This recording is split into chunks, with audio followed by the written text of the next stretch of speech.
Situations happen. Tell me how you feel about it. Let's talk about it. Topics of discussion. Tell me what's your view. And let's talk about it. We gon' rock the truth. Or absolutely nothing. Rock truth. Conversations fuel the mind. They current and they right on time. Or absolutely nothing. It's us, it's you. You rock the truth. We gon' rock the truth. Or absolutely nothing. Rock truth. Conversations fuel the mind. They current and they right on time. Or absolutely nothing. It's us, it's you. You rock the truth.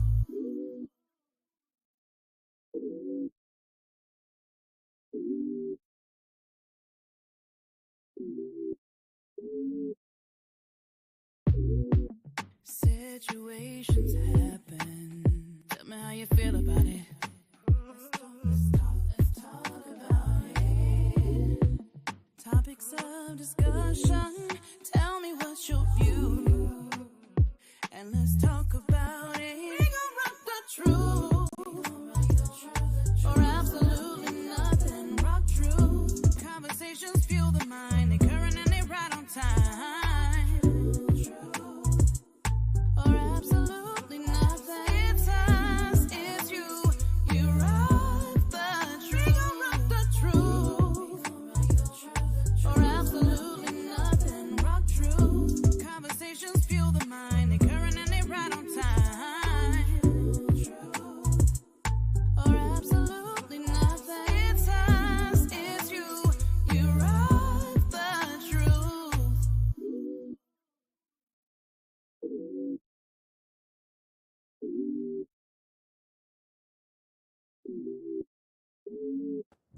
Grand day, Royals, and welcome to Rock Truth Radio. I am your host, SelenaKay, and we thank you for joining us as we rock truth are absolutely nothing at all. We live in a society today where truth before your very eyes is consistently questioned, it's altered, and it's criticized to fit a person's ideology of God's original intent for the kingdom and for mankind. Today is a very special show that we are having where we have two amazing guests today who are candidates in the third district for the GOP. They are here to provide information because one thing about this particular election is that that's what we need. We need truth. We need the information so that we're able to make informed decisions about what is to happen with the country, with our neighborhoods, with our cities today, as well as generations to come. Just in a previous conversation, one thing about decisions and laws and things being put in place, even at the removal of them, it takes time to change the behaviors of other people who were or who had adopted those policies and principles. And so, these decisions are very important that we make. And it is also important that we have all of the information that is necessary for us to make informed decision as informed people who care about our community and the people that serve in them. So none other than let's bring to the stage Mr. Will Miller, who is running for State Senate seat, the District state 3. for Indiana, District 3. Yes, sir. Hello, my king. How are you? I am There we go. doing great. It's great to hear your voice. Yes, yes. And it's good to have It's you back. It is good to see exciting. you. Yeah, as we're getting down to the end.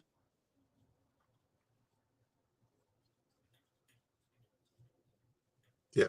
Now, yeah, and it's exciting. State Senate seat District 3 is Yes. comprised of Gary, Maryville, Hobart, Lake Station, New Chicago, and Ross Township.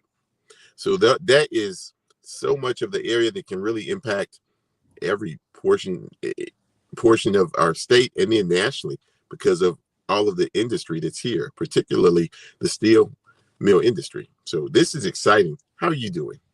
I am absolutely amazing. And you're absolutely right. It is. And to see the wide span that it's going to impact and and infect going forward. And you know, like you said, this is huge.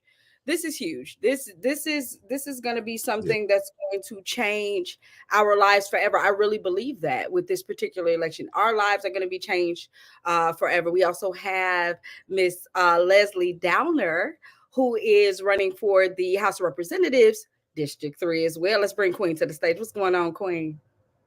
Good evening, everyone. Now, my district is a little bit smaller. It's inside of Wills. I cover Lake Station, New Chicago, Hobart, and parts of Gary from Grant and 29th up to the lake and all the way over to County Line Road. So my district is a little bit smaller. I don't have Maryville and I don't have the western or southern part of Gary, and I don't have Ross Township either. So mine is a little bit smaller, but that's why we're both in District 3. It's according to how the lines are drawn, I guess, that's how it is. Yeah. No, I totally get it. Like we were discussing earlier, you guys share one issue or cause that you guys are targeting, which is education, and we'll grow right into that in just a second. But then that's the reason why you have two different policies and procedures that you're looking to push forward. Because again, you don't need to be in the same areas. That's the purpose and point of you running for a different office and he's running for something else. And so before we get into those issues, Ms. Dallner, can you please tell us about yourself first and foremost, the I don't want to say position, I'm sorry, the position that you are running for, yes. And yes ma'am, please. Okay. My name is Leslie Dallner, and I'm a 19-year resident of Northwest Indiana. I purchased a home in Hobart 5 years ago. I'm originally from Illinois, but I decided that I needed to get out of Illinois. And so I have settled in Northwest Indiana, and I started really paying attention to what was going on right around 2016, somewhere in there. And I started really paying attention to what was going on. And then I started looking at the general area up in Northwest Indiana for District 3. And I realized that Northwest Indiana is kind of ignored in Indianapolis, believe it or not. And there has to be a change from all of the digging and things that I have done over the past probably 2.5, 3 years. I'm also a Hobart Precinct Committeeman. I'm also an Indiana elected delegate. And I'm also part of a legislative committee that comes out of Highland, Indiana, but we have representation for a lot of different towns. And we actually pay attention to all of the bills that are presented since January 1st of 2023. And we actually put pressure on some of the senators and current House of Representatives and subcommittees to get a couple of bills pushed through that we did like. And so I've been going down that road and had the opportunity to go ahead and get caucused into a seat where there was no GOP candidate to run against the incumbent Reagan Hatcher, who's been in State House of Representative rep for 6 years. Okay. And so I believe that my platform of health, freedom, education, and safe and secure communities, being that we have a majority of Republicans in the House, I can probably push a lot through more for this area than my incumbent can. And so that's a little bit about me. I'm a mother. I have 2 adult children. I've been through a lot. I'm working class. I have a mortgage just like everybody else. I have a full-time job. It is tough out there with all of the inflation and all of that. And I just decided, you know what, I'm going to throw my hat in the ring. And ever since I said yes to do that, I've been blessed in many different ways, not necessarily in the ways of funds, but in other opportunities that just happen to fall right into my lap. And so I'm grateful to be the voice to represent District 3 on health, freedom, education, and safe and secure communities. And we'll go into further detail when you get into the questions. Okay? Yes, ma'am. Absolutely. Thank you. Just to add real quick, because this was imperative, you are very relative. You are a college graduate You are a survivor of domestic violence. Yes. You've been divorced. Okay. You have been evicted, displaced. You have filed bankruptcy. Like this Yeah. is the kind of Been thing. through it all. Yes, hey, like that people Like are. everybody I represent in the district. Exactly. I've lived in the drug infested American apartment communities in Gary for almost 5 years. Yeah. I've been through all of that, being scared and gun and drug dealing and all of that. It's not an easy thing, but Yes. circumstances beyond your control, that's what happens. And so you have to learn to live with it and pull yourself out by the bootstraps and get yourself out of it. And now here I am, you know, a better place in life, still living paycheck to paycheck like most people because of inflation. That's it. That's it. My king, Will Miller, please, same. Tell us about yourself and the position that you are running for.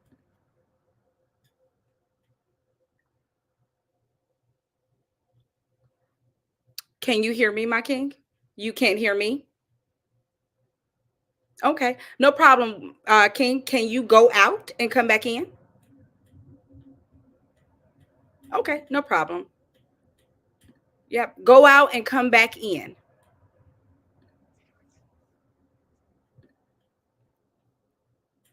Okay. Okay, Miss Leslie. So we'll get back to you. I just let him go out and come back in. So hopefully his audio issues will be taken care of. Let's start with the first subject of your first policy, which is with education. Tell us a little bit about it and what prompted you to take this particular stand on education. Well, I find that there's a lot of things going on in the education system that a lot of parents are not privy to, whether you're a single parent or you have a two-parent household. And one of those things is getting back to the basics of math, proven science, reading, writing, and history. And I say that because the iLearn stats came out for the end of the year 2023. They came out in June of 2024. Mhm. And Gary, Indiana is for K through third grade through eighth grade. They're called iLearn stats, which focus on reading and math. And Gary is at 9 to 10%. There's only 3 parochial schools in Gary that are at 75 to 85% above, which is above the average. Lake Station is between 10 and 12%. With reading and math, third through eighth grade, and Hobart is at around 32%, but the average is anywhere between 58 and 65. So we're well under that.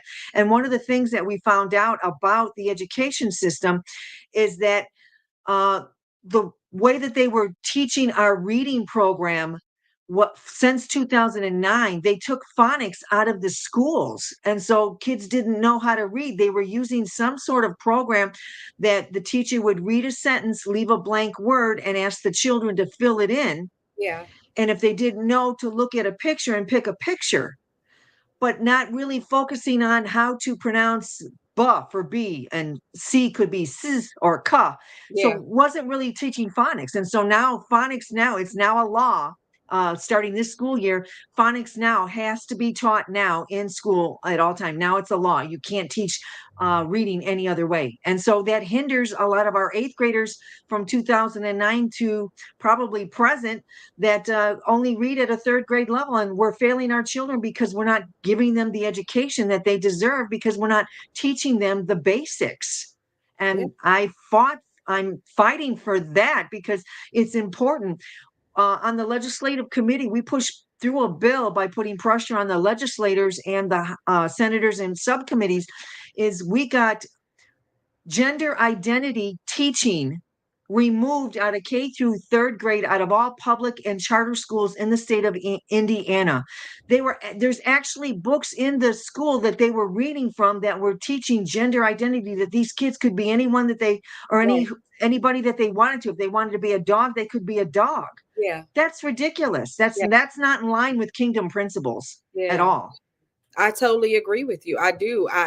Even the repercussions that the instructors have to grow through because they won't participate in allowing the student to answer in the form of a cat. This is beyond silly. This is, like you said, this isn't even our kingdom principles and philosophy of just founded in love, right? Mhm. Like if we just stemmed everything from that place of his love, not the ones that we fabricate or make up, but just his. Come on, guys, what are we doing? And it's all about origin. It's all the way about, foundational principles, like you said, getting back to the basics, getting back They to, won't become far. they won't become self-sufficient adults if they don't know how to do basic math and read. A lot of the dropout rate in Gary is because a third grade reading level does not cut it in high school. And if Teach. they can't read what's on the test, how are they going to answer the question? Yes. Yes, you're So absolutely correct. it's amazing. And the other thing that I'm actually, if I get elected to be the state legislator for District 3, I want to actually produce legislation that requires that the U.S. Constitution be taught starting in 5th grade. Teach. The U.S. Constitution is not taught. These kids don't know who they are. They don't know their rights. They don't know the 3 Basic. branches of government. No. Basic civics. They don't know this. Now, in high school, they take a course or two, but it's not into the depth. And by that time, they've already formulated an opinion because of everything else that they've learned. We have to know who we are, what our founding fathers based this country on, and it's based on the principles in the Bible. And if people don't like it, that's okay. I mean, I see a bunch of adults that are in 20s and 30s, and they don't even know the national anthem. No, teach this. How You're can you absolutely be an correct. American and contribute to society if you don't know who you are Yeah. and what you represent? Yes, That's just absolutely. me.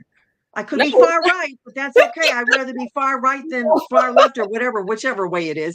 I want to be on the side of how this country was founded upon, is what I want. Yes, yes. You know what? No, you are absolutely correct in everything that you are saying. No, there are just some things that we are missing the ball on. We are dropping the ball on. And like you said, hey, no, if you grow back to just kingdom principles, we are supposed to be teaching them how to fish. The how is the imperative part here. Mhm. We're supposed to be teaching them how, not giving it to them. If we give it to them, like you said, they can't self-sustain. So it's not going to be grand. One thing about, especially just parenting in general, and that doesn't have to be your own child, just parenting the Jew. I'm to equip you so that when I'm not here, you know exactly what to do. And if we're not doing Mhm. that, like you said, we take out, or we don't even put an emphasis on civics in school. And so I've already formulated in my mindset that if I only got to take 2 classes on this, it can't be that important. But I've taken math and science and reading Mhm. all of my life. That means that somewhere this, but there are more things that are important Mhm. to, life, like learning how to live, right? Learning Yes. your rights, roles, and responsibilities, like you were saying. And that is imperative for any And country that you're to serve. there's Go ahead. one more thing that parents have to be aware of, and this is in line with the state of Indiana, the public health departments. Yeah. They've been awarded recently millions of dollars all throughout the state of Indiana. Lake County Public Health Department in general got almost $6 million for the 23-24 year, and they're getting another 12 million. This money is coming from the CDC Foundation, which is not a government agency.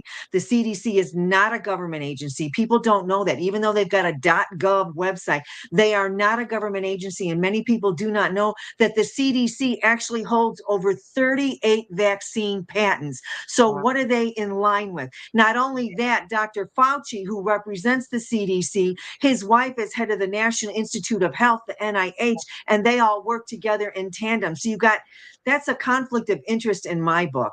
It And is. so what's happening is that the Lake County Public School Department is now going to be putting health centers in all of the public schools. And at the beginning of the school year, if parents do not really read what they are signing, they could be signing away their parental rights, and any vaccine that their child is missing, the nurse practitioner or the nurse on staff at that health center will be able to administer that vaccine without calling the parents, because the parents signed the line at the beginning of the year. I've been attending Lake County public health meetings. We're trying to find out, what letter are you going to present to the parents to opt out of, because many parents don't want their kids from in order to get into kindergarten in the state of Indiana and in the state of Illinois, for that matter, a child has to have 72 vaccines. 72 vaccines. My children are 35 and 38, and they only had to have 7. And I Wow. can tell you that there is proof. Dr. Sherry Tenpenny Mhm. has put together and studied all 72 vaccines, and she has put together how much how much information or how much metals, people may not agree with this, but if they take all 72 vaccines, they'll have over 13,000 milligrams of aluminum in their body, over 9,000 milligrams of mercury in their body, along with some other unspecified, undisclosed metals that are in these vaccines, along with fetal cells and all of that. Now, we know that we're supposed to be able to give informed consent when we get a vaccine. This COVID shot is still has never been approved. It was for emergency use, but nobody can tell us the ingredients in this shot. Therefore, it violates the 1948 Nuremberg International Law that states that you must have informed consent to take an experimental vaccine that has not passed rigorous testing, which it has not. And the only way you can give informed consent is to know what the ingredients is, what the long-term effects are, and what the short-term effects. And we do not have that with this COVID shot. A lot of people may disagree with me. I've only had 2 flu shots in my entire life, and it was given to me unbeknownst to me, and I got sicker than a dog for 2.5 weeks after each one of them. I have never taken another flu shot since 2010. I will never put anything foreign in my body again because it's not meant for me. I don't want anything to regulate my mind except for the mind of my Savior. As I said, creator, I'm already knowing what type of time you on. Yes, unalienable rights. You have an unalienable right. You have a right for your religious beliefs, and they cannot mandate. A mandate is not a law. A mandate is just something that they're asking you to do, but it is not a law. But when they coerce you to keep your job, you have to take this. That's coercion, and that is treason, and that is a violation of the 1948 Nuremberg International Act. That is an international law that a lot of people don't know. And I'm real adamant about getting information out to the public. They forget we have so many laws. We don't even know what laws are in place and what aren't. And there's violations going left and right. And it's amazing how people believe what the government is telling them. And they're still pushing the COVID shot, and they're still recommending that the children receive 2 COVID shots per year. Please don't vaccinate your kids with these COVID shots. Please don't. Go to the VAERS website. Yeah. There's several organizations and there's several doctors that lost their jobs fighting for this. And they are right. And now it is 4 years later. I have a friend of mine that works in a preschool. These children are 3 and 4 years old. They are babies from parents who took the vaccines, and every single one of them, she has 35 of them, every single one of them have a learning disability. Mm-hmm. Why is that? Third world countries do not take vaccines. They don't have ADHD. They don't have autism. Back in 1994, the government passed a law absolving all accountability to vaccine companies, pharmaceutical companies, insurance companies. Therefore, there's no accountability. And if you try to sue, you can't do that. But lo and behold, the Supreme Court undid the Chevron Act, which gave the government the opportunity to interpret the law the way they wanted to interpret it, to pass laws to make us do these things. So slowly but surely, it's going to be undone. And I hope you don't get binged on YouTube for this, because it's a touchy situation, and censorship is real. It is real, but I'm bound to get the truth out. I'm bound to determine I'm going to get the truth out and let parents know what they're doing in our education as well as our healthcare systems, because it's wrong. It's definitely wrong. Please, we're definitely going to go into healthcare in just a second. I want to bring Will in, especially on the educational trip. And you're absolutely right. As a parent, it seemed like, especially with COVID, they assured to keep the parents out of the school, out of the know, out of the loop of what's occurring, in the school. It was a time where you can go to school and just sit and have lunch with your child. Now it's just so many formalities that you have to grow through. And for why? This is my child. I'm sending them to your institute to be educated, and I should have a say and be in the know and what's going on with what you're doing as far as training up my child. Will Miller, please provide us with insight on your policies and principles on education and championing education. Well, great. It's great to jump in here, because education definitely at that age is so important, because those are the formative years. In addition to that, Leslie and I talk about this, and I really take it from the point where we're involved in. we start realizing that you never stop educating yourself. And the more you actually keep on setting yourself up where you know what's going on with society and with innovations and with current needs, you can make those entrepreneurial and workforce development and continued education jumps as an entrepreneur and into different careers and into your existing career to strengthen that. So those are one of the huge things that I've been involved in because I've worked in the workforce development with offenders and with the regular society. So there are so many updates coming and so many changes just with power, with systems, with controls. And one thing that kind of threw us off here today was the fact that NIPSCO is doing another rate hike.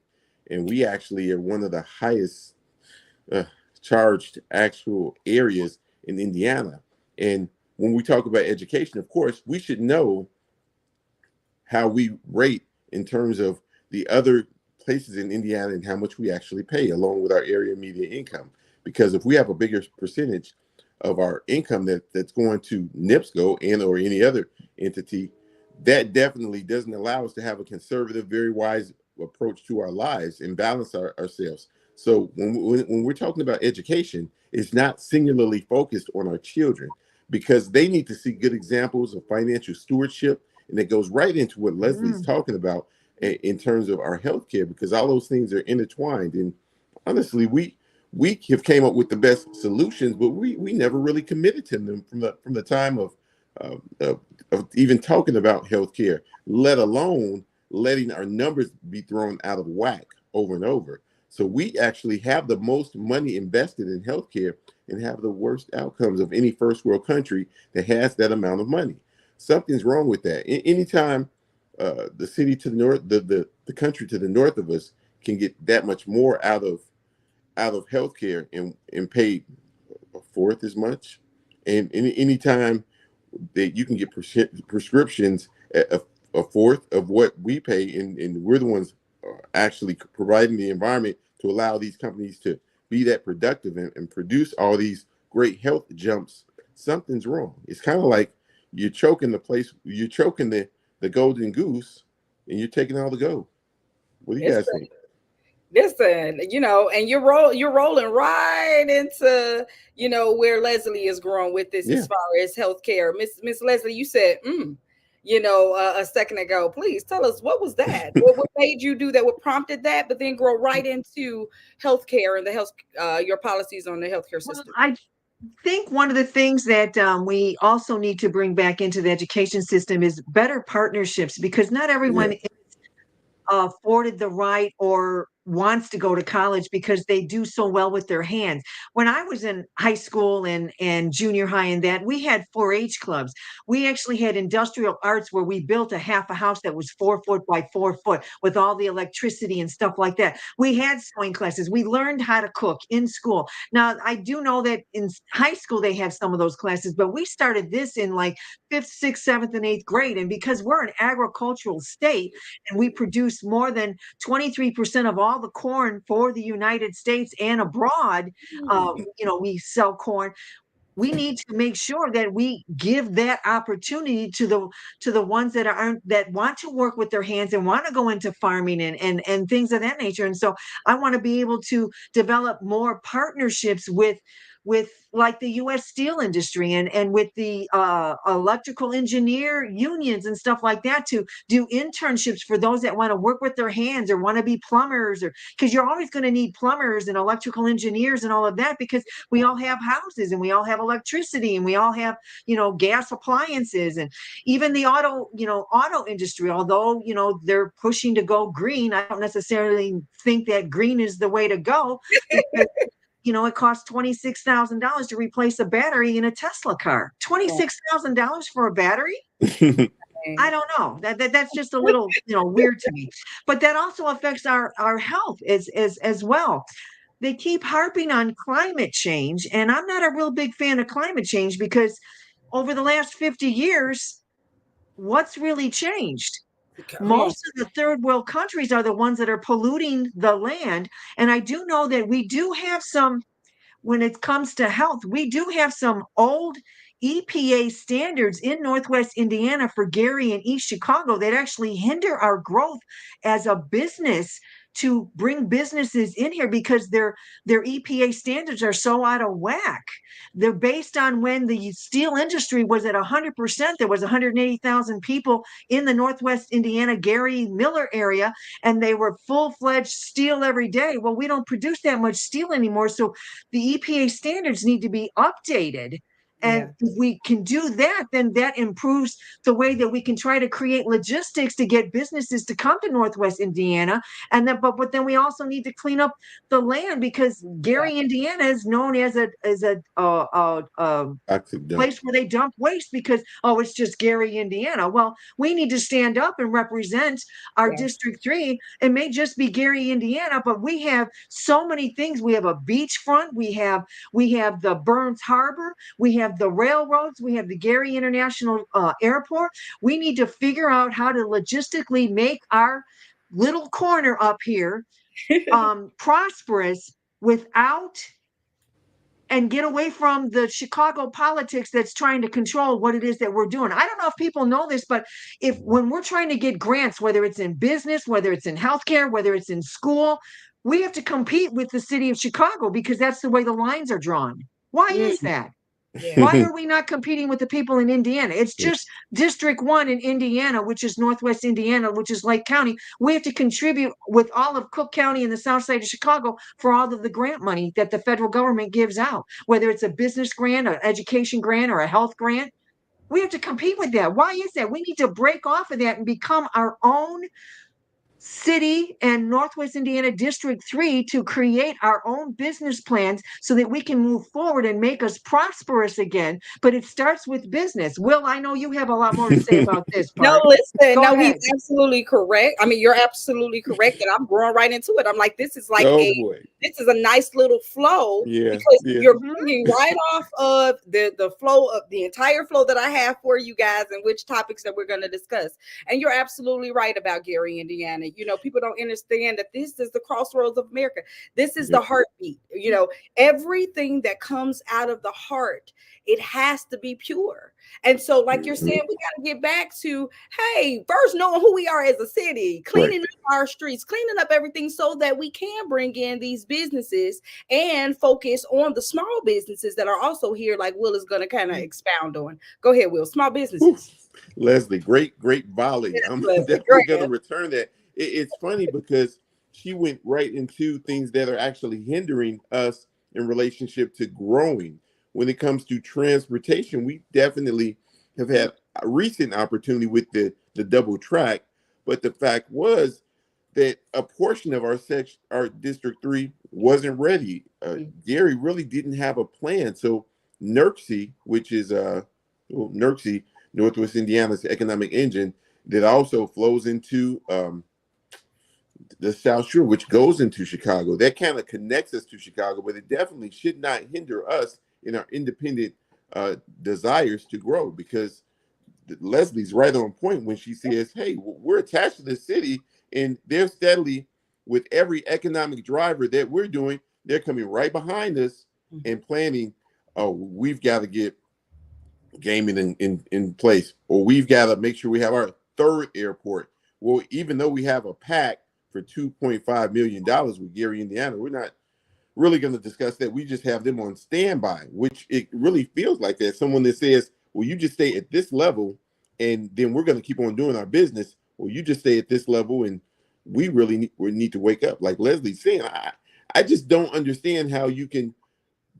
be in the same party and feel comfortable with all of those actions and what they do, because it's kind of obvious. So, you know that close to where the airplane comes in, it flows right into Chicago. So during various administrations, we've had the Air Force One come right to Gary, and no one would know what was going on, and it would flow so perfectly. Well, because we're the crossroads, we actually have not only the airport, we have undeveloped port authority that's now in place that could do tons of work and could flow in. But of course, anytime another city is in charge of other things that relate to it, you have obstacles. When the airport wanted, it's Gary, I don't even like saying the Gary Chicago International Airport because it's really the Gary International Airport. I mean, Correct. it's false advertisement to me. In Mhm. addition, just a sidebar, we have Gary Public Transportation. When is the last time you saw the Gary Public Transportation bus, only stay in the city of Gary?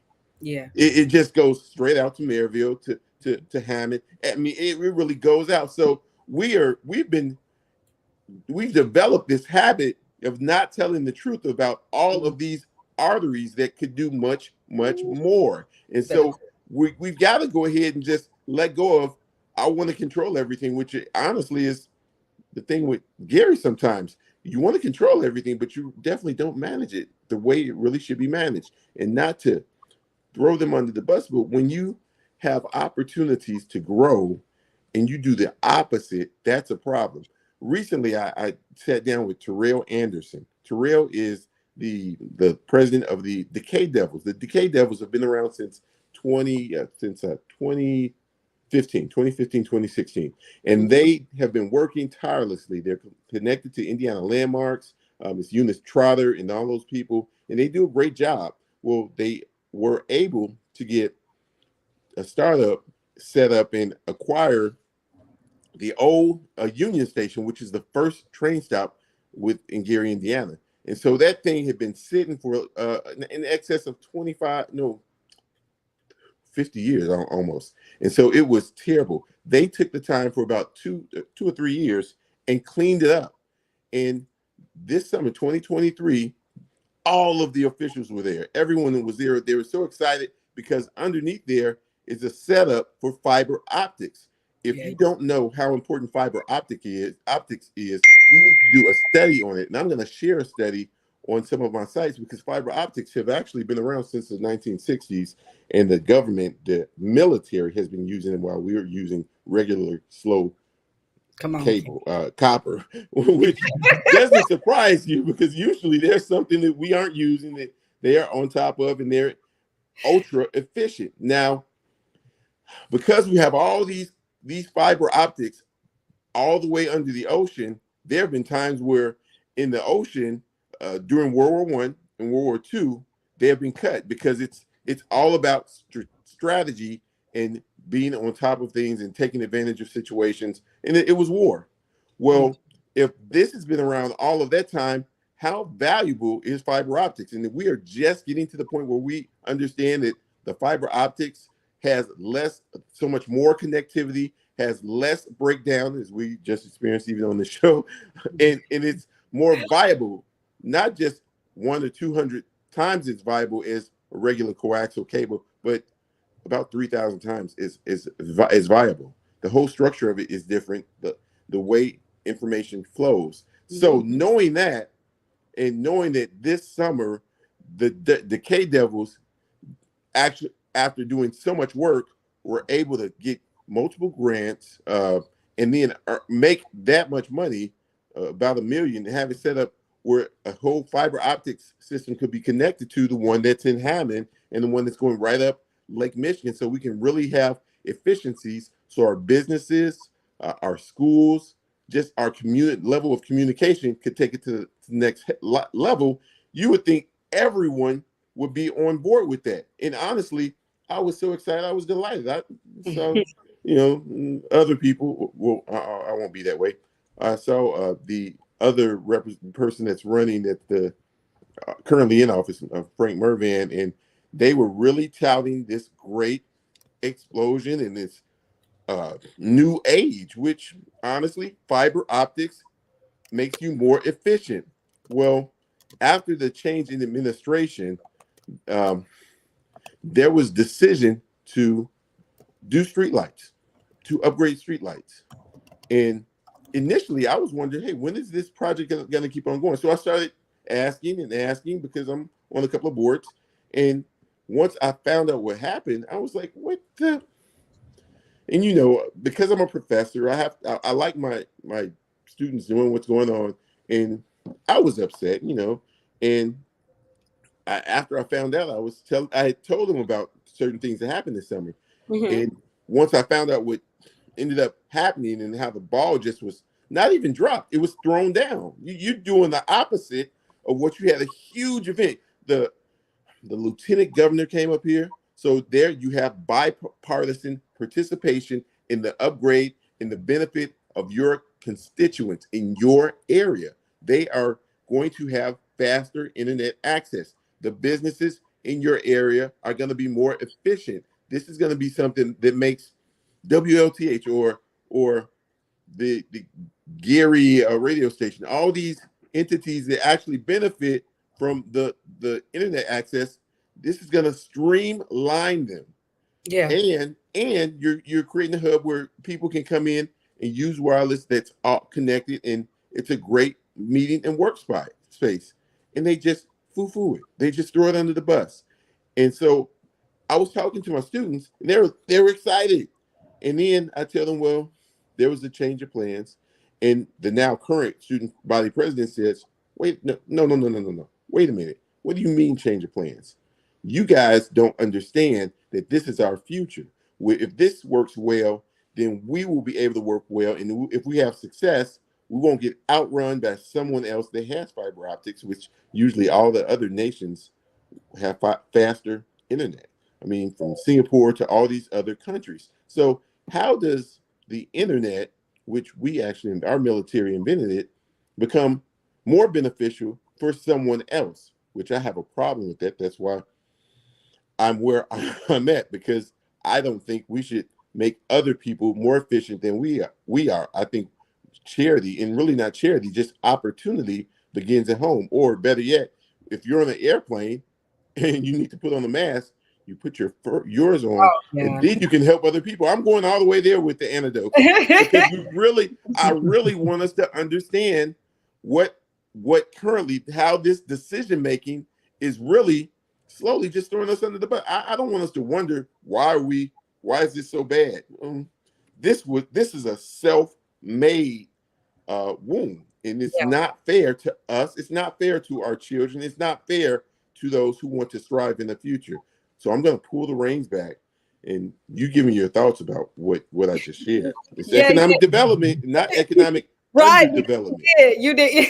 You went right into both, and I definitely wanted to give Miss Leslie an opportunity to discuss, even though that's not one of her points, but I know everything is tying into the whole, and I want to give her an opportunity to talk about the economic opportunity without letting anything get lost in translation. As far as your pro small business is concerned, you're looking to reduce unnecessary regulatory burdens, create more systems to educate small business owners, simplify licensing and legal requirements, as well as even the playing field for all businesses. Ms. Leslie, what do you have to say in terms of small businesses in your district? And then also, if you can provide us a little bit of insight on economic opportunity before we grow into your final subject matter.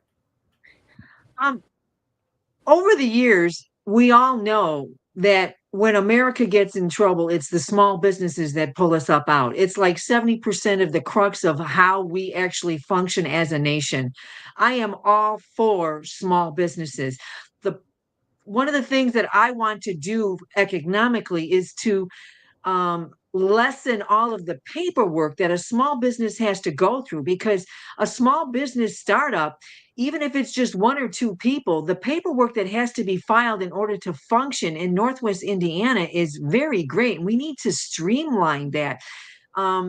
We need to, the same type of tax breaks that we give corporations, we need to have those same type of tax breaks for small business, because it's the small businesses that keep us afloat in bad times, especially now in inflation time. I don't think people understand that in the last 3 years, and not even the 3 years, but I have a little piece of paper, if I can find it, regarding all of the businesses that have actually closed. And it's amazing how many of them have folded. McDonald's is struggling. A lot of the smaller businesses in Northwest Indy are struggling. Big Lots is closing. They're I mean, a lot of Best Buys are closing. The financial situation are all these big stores, and I fully support. I think we should expand our small businesses in Northwest Indiana because the individuality, yes, it might cost a little bit more, but I also think in order for us to be economically prosperous, I also think we also need to grow or to build and create all of our products in the USA and not send them overseas because that's a problem. Hmm. I totally agree. I think that we are well equipped. We have, grand minds here that could provide the production of everything that we need, and we have right here in house. Like you saying, like Will was even saying, mask on self. You know what I mean? Like we take Mhm. care of us first before we grow out.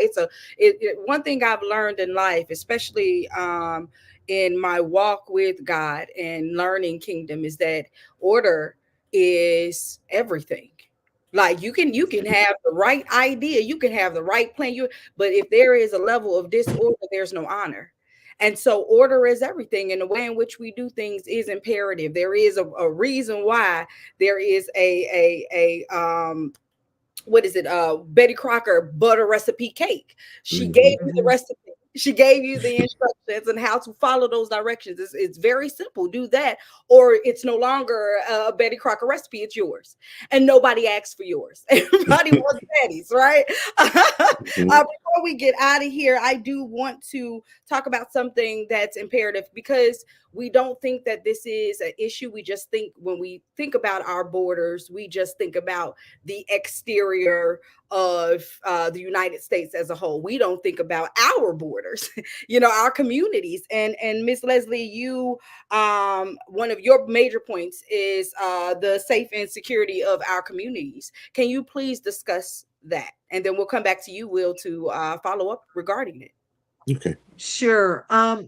One of the things, Will and I both had the opportunity to speak in front of the Hobart Fire Department Union and the Hobart Police Department unions, and actually talk with both of these unions to find out what is it that they're lacking and things of that nature. And it's interesting to me that um, they don't have the necessary tools that they need in order to fight crime. And part of the reason why they don't have that, like for instance, our fire department has a 6-year old, what do they call those things? Hold on, it's um the drone. Sorry, it's the drone. I don't know why it slipped my mind. They have a 6-year-old drone that they can no longer get parts for. All of the new drones can actually do live tapings as they're flying. They would be able to look over a fire, and because of the technology, would be able to pinpoint to see where the fire started, to guide the people on the ground and all the firemen to where to focus in on and to put the fire on. Things of that nature. They need those things. Our communities are overrun by the open border policy. And one of the things that really disturbs me is that we're not getting all of the information that we need. We can see with our own eyes in the last 3 years, we see illegal immigrants all over Northwest Indiana. It is not something that can be unseen. I Mhm. can tell you without a fact, with fact, that this is all tied together. The corporations are all involved in this with the equity distribution that everyone needs to be they use the word equity versus equal. We are all equal underneath the Constitution of our republic. And one of the things that I want to bring to light with this open border is that Todd Rokita actually sued the city of Chicago. I'm sorry, the city of Gary and East Chicago and Lafayette because they had local ordinances that welcomed, they called it immigration, but it's actually illegal immigration. Mm.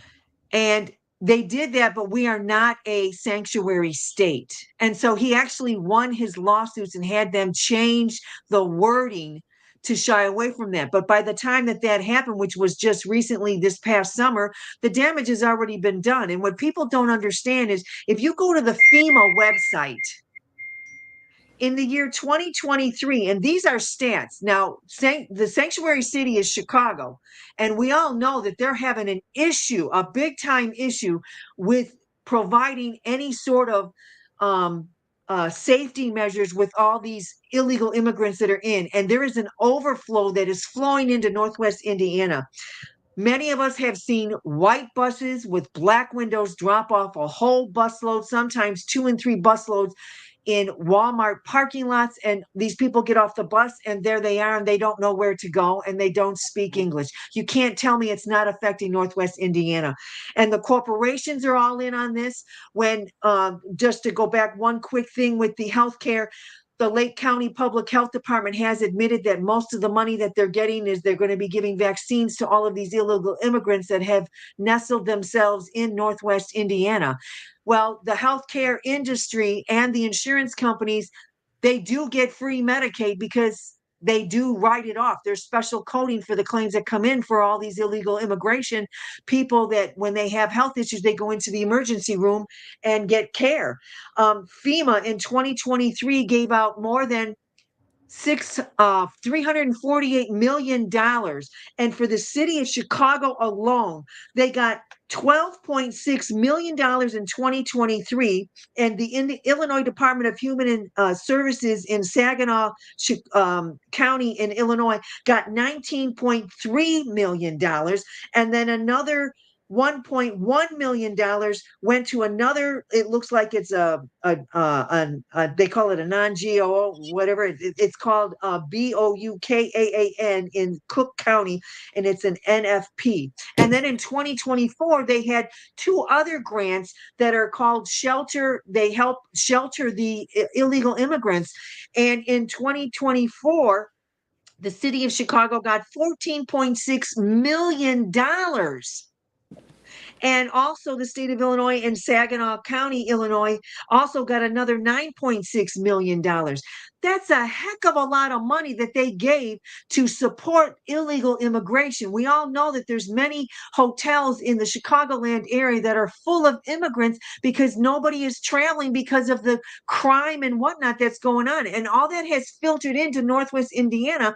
And although there isn't a lot of talk about it, we know that it's happening because we see it with our own eyes, and this has to stop. We can't afford to support all of this. It's putting crime, auto theft crime, and burglaries have increased tremendously in 2023 and 2024, but we're being told that it's not because they don't want to get involved in the political aspect, but it affects all of us, and it affects our economy. It affects our grocery bills, our gas bills. It's all tied together, and they don't understand that everything is working together for that. This is a push to control public and to control the citizens of the public, and they're slowly chipping away. All this illegal immigration, this open border stuff is chipping away at our rights as citizens of this country, and we're being impeded on, and we're being trampled on, and we've got to stand up and fight it and stop it now. Logansport, Indiana is now on mainstream media. In 2 years, they have a population of about 40,000. In 2 years, over 18,000 illegal immigrants have infiltrated Logansport, and they cannot handle. There's no jobs, nothing. And they're doing this in all of those smaller counties to wreck it so that people have to be dependent on government assistance instead of going out and being an entrepreneur and starting a business. It's all tied together, and that's what people need to understand. And that's why I'm fighting for our policemen, backing the blue, for our first responders, because they see it all. They see it all with all the calls that they go on, and they may not be able to let us know, but it's happening and it's affecting us. And we have to have sheriffs in Lake County that stand up for our Constitution, and they're not doing their job because now Todd Rokita has actually requested by letter the Lake County Sheriff's Department will not release stats from the Lake County Public Jail from March 1st through September 4th. They're not giving us stats on the criminals that have been released. I can guarantee you that when Attorney Todd Rikita, who's a Republican, and he's going up for re-election as a Republican attorney general. He has fought hard against child sex trafficking in Northwest Indiana, all over Indiana, and he does not go after people unless he has proof. He's got proof that there are crimes being committed by illegal immigrants, and they're being released out of the Lake County Jail, and the Lake County Sheriff's Department is not cooperating with that. The letter is dated October 11th, 2024. He sent and he gave them a timeline to respond. This is happening. We need to put pressure on our local authorities and on the Lake County Sheriff's Department. They are one of the most important roles to hold up the U.S. Constitution. They all take an oath. They take a state oath. They take a constitutional oath. Doctors take an oath for their patients to make sure that they're helping them and not hurting them. Everyone that takes an oath and is in a public position, whether elected or appointed, and especially if they deal with money, they have to have surety bonds. And if they don't have a surety bond, they cannot disperse money or make decisions. And we have power as the people. We can do a FOIA request to find out who their surety bond is and actually put a claim against their surety bond to get them to move and do what we, the people, want and get all this stuff that's going on and get it taken care of, because we have constitutional rights as citizens of the state of Indiana, of Northwest Indiana, of Lake County, and of the United States. And so I had to throw that in there. Sorry. I know it was a lot. No, it is a lot. It's a lot to digest. However, it is true. And not understanding how things infect and affect our community. And you're right. You talked about it earlier. Take that oxygen mask again, funds that can be growing into our community, bettering our communities. We're taking that and put it into people who are not even legal here. That's yes. Almost like insane. Like, we should be rethinking some things here. One thing that you brought up earlier too, like, we are the republic for which we stand. The republic for which we stand, guys. Like, the Constitution. It's not at all. And we're battling with that. You don't understand, but that goes back to your educational policies where you're saying, hey, you guys don't even know your rights, role, and responsibilities as citizens here in the U.S. and in the government within Indiana, because that's also a governing body that we're not understanding. We think that, everything is just regulated from Congress or from the federal government. No, there are things that the state is required to do on their own, which they should. It's the United States of America. I think that we missed that when we read it, but okay. We're down to the wire. We are down to our last 2 minutes, and I've got a 2 minute. I'll knock it out the box for if you want. I would love to hear final thoughts. One thing that I always say on my show is what is your skeletal remains? What is your legacy when you leave here? If it was today, what is it? What do we need to know? And I'll start with Miss Leslie, and we'll end with Will. Okay. Okay. My legacy is that I want to be able to make sure that our country understands, our state understands that we as citizens of this state, we the people, are the ones who take care of our lands. The government works for us. We do not work for the government. I want to be able to make sure that we leave an inheritance to our children and our children's children. I want to make sure that when they look back and they talk about me, I want to make sure that my grandchildren and future grandchildren and generations say, my great-grandmother stood up and fought the fight of faith for this country to make sure that our unalienable rights were intact. We have to stand up and voice. If we lose this election in 2024, I guarantee you, I feel it in my bones, because we're not following kingdom principles, that we will become a socialistic, communistic country within 5 years. And one more thing about Constitution, our founding forefathers knew what they were talking about. We are a right to bear arms state. We are a constitutional carry state. We don't need permits to carry because it is our constitutional right. It's our Second Amendment right that we are to defend ourselves. If we give up our guns, we won't have anything to fight with. And that is another factor that we need to make sure that our children know their rights according to our U.S. Constitution of the Republic. And so I want to make sure that people know that I stood up and I fought for the education of our children. I fought for safe and secure communities, and I fought for health freedom. We have the right to make decisions on what we put in our bodies and what we don't, and they cannot override that right no matter how many laws they pass. We have an unalienable right to do what we want to do, and that everything must be in line in order to do that. And so I will be the voice for District 3 that has been gone, that has not been heard in the state legislature. And I will be that voice because I am one of you, because I suffer from many of the things that everybody else suffers with when it comes to finances and food on the table and keeping a job and trying to keep health insurance. I will be that voice to fight for those, my constituents. I love it. Will Miller. Right. With great power comes great responsibility. I know for a fact, because of the mentors I've had that were Tuskegee Airmen, that it allowed me to really have a deeper understanding of how the word and how Joseph and Daniel and all of these people, whether they were in good or bad situations, how their faith and their focus of doing the right thing allowed people to change and environments to change and the right things to always come out. Um, that's who I see. Those are the examples when I think about serving and being the state senator in District 3. I don't think about what's wrong. I know for a fact the solutions, which is a faithful man and understanding of what's going on. I share with you, Selena, just some details about the HUD program for refugees and other newcomer populations, which a lot of people don't even understand or know. That's why I didn't want to just talk it. I wanted to send it to you, and I hope to have another time to go in detail, because there are situations that we don't even know that more resources are for other people. Money is going um, to to Taiwan. Money is going to Israel. Money is going in abundance to Ukraine. We we are the vanguard, the leadership of the world, but at the same time, there's a balance. You have to take care of your home first. You have to take care of the foundation and the future for your children, for your society. So we need to be smart. That's why District 3 is so important. The foundation of making um, planes, of building a society came right here from Northwest Indiana. The biggest steel mills, most productive steel mills in the world, along with Pittsburgh, are right here.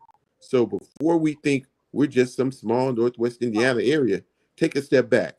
You don't know how strong, how big, how important you are. And I'm super excited to be in this role, not just saying I want this position, but understanding how God has ordained me to be right here, and how many resources, how much information, and how well thought out and well disciplined I have to be. So, Selena, thank you for having me on this Rock Truth, because we're getting the opportunity to go deeper and do the right things.